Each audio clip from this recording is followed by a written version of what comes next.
Hello beautiful Facebook fam, Emily Diamond here.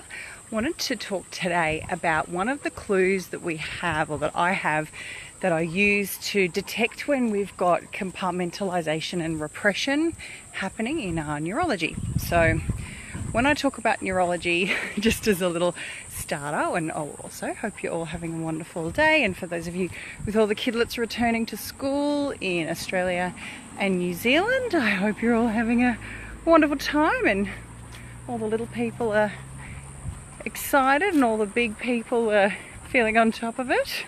If you need any support, there's lots of fabulous memes flying around the internet right now around return to school. I'm sure everyone can find some solace and comfort in those.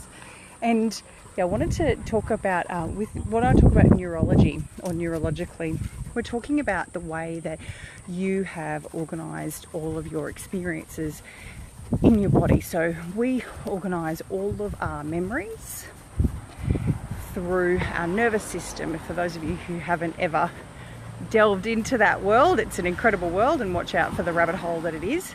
But all of our memories are essentially broken down into elements that are visual elements, sensation elements, smell, taste, touch. Then we've also got sound-based elements, auditory elements, and we've also got these ones around auditory digital elements, which is us, how we talk to ourselves and our observations, our self-talk.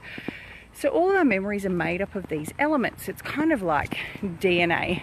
Same three basic building blocks put into unlimited variations to make unique experiences and expressions, and in the case of DNA, to make particular proteins, to express proteins. So for us neurologically, it's these sensory elements woven together in an infinite number of patterns to create what we call our experience. Hi G, thanks for joining us. So we have, through either short instances of intense stress or prolonged periods of moderate stress, our nervous system needs to develop coping strategies. And the two main coping strategies that I'm always looking for when I first initially get to start talking to people about their breakthrough work and ways that we're going to get a shift in their pattern behavior, patterned persistent experiences, is we're looking at compartmentalization and repression. And one of the language little clues, it's like I'm a detective and you give me clues.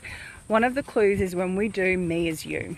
And me as you is when I'm actually talking about me, and instead of saying me or I use the expression you.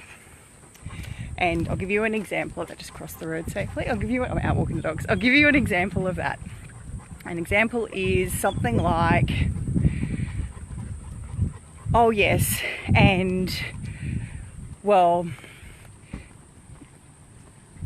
trying to think of a way to say it. I'm so stuck in the I reference. Sorry guys. Okay, I'll give an example of it. Yeah, because you do all those sorts of things all the time, and we all do that sort of stuff. I'm trying to think of an even more specific example. Someone brought one up today, which is what inspired me to come and do a live about it. But it's basically when we can't talk about ourselves in the first person and we don't realize that we're doing it. So we're not talking about ourselves as I or me. We're talking about ourselves as you or we. And we're not talking like formal English, the royal we, like we're not Queen Elizabeth. It's a form of repression and compartmentalization or disassociation where we actually can't talk about our own experience. And it starts to happen and ramps up more and more when you're talking about a topic where someone has compartmentalized or repressed.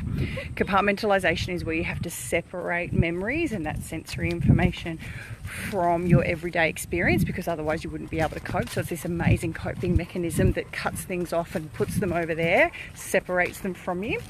And repression is where you just simply block things out completely and you say, I'm not thinking about that, or I'm not allowed to do a certain set of behaviors, I'm not allowed to feel certain feelings. So in my work, when people are doing repression, they're often doing what we call trait repression. So if you've had a role model of someone who was a really bad communicator or really selfish, you'll repress the trait of selfishness, which means your brain will be like, no, I'm not allowed to do that behavior. Therefore, you become like a martyr and you become ridiculously selfless and put everybody's needs first and burn yourself out. Because if you've seen someone be selfish, your neurology will go, oh, selfish is bad. I'm not allowed to be bad.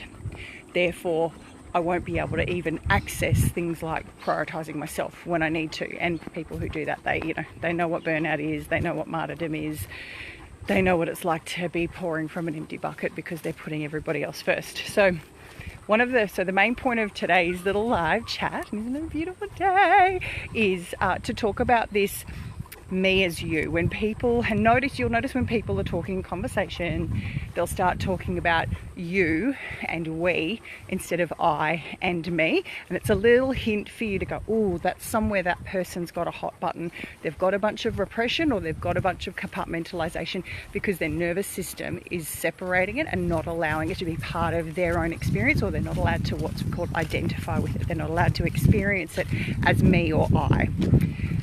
So for people who notice that, if you notice it about yourself, if you notice it with your language, you're doing an amazing job, because when we're repressed and compartmentalized, we don't have a lot of awareness, okay? We're operating from really sensible and strong coping patterns, and when we're operating from those patterns, it's not very often that we've got a high level of awareness. Now, if you can notice that you're doing it, or people give you feedback, or anybody corrects you, so there's an annoying thing that some people do in conversation. I'm one of those annoying people. When someone references themselves as we or you, I say, do you mean you? And they'll say, oh, yes, me. And it's a really confusing conversation because they've just said you, and I say, do you mean you? So you's a bit of a funny word. But anyway, if you are noticing it and you have got that level of self-awareness, then absolute high fives to you. You're a superstar. And that means that the level of compartmentalization and repression, you're either moving through it, which is amazing, through to what we call integration. And if you are moving through into integration, you'll notice there's side effects of integration.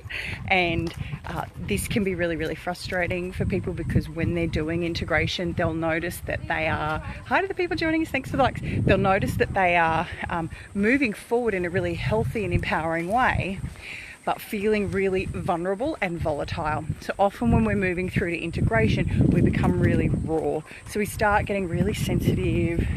Things really affect us in terms of feeling sadness, but even feelings like love and awareness of joy and things like that get a bit overwhelming, and we start to feel overwhelmed by the intensity of those emotions, almost like it's a sadness. And so those are side effects of integration. If you've got that level of awareness of a repression and that integration has started to occur, you can tell, because you'll be having these vulnerabilities and these sensitivities that when you were repressing and compartmentalizing, we don't get that kind of vulnerability. We don't get the sensitivity, the openness, the receptiveness. Okay, so I'm going to jump off before my battery kicks me off. It's been a mega day today. My little girl starts school tomorrow. It's her first day of school. It's going to be amazing. So getting a bit of beautiful Brisbane bush for sanity.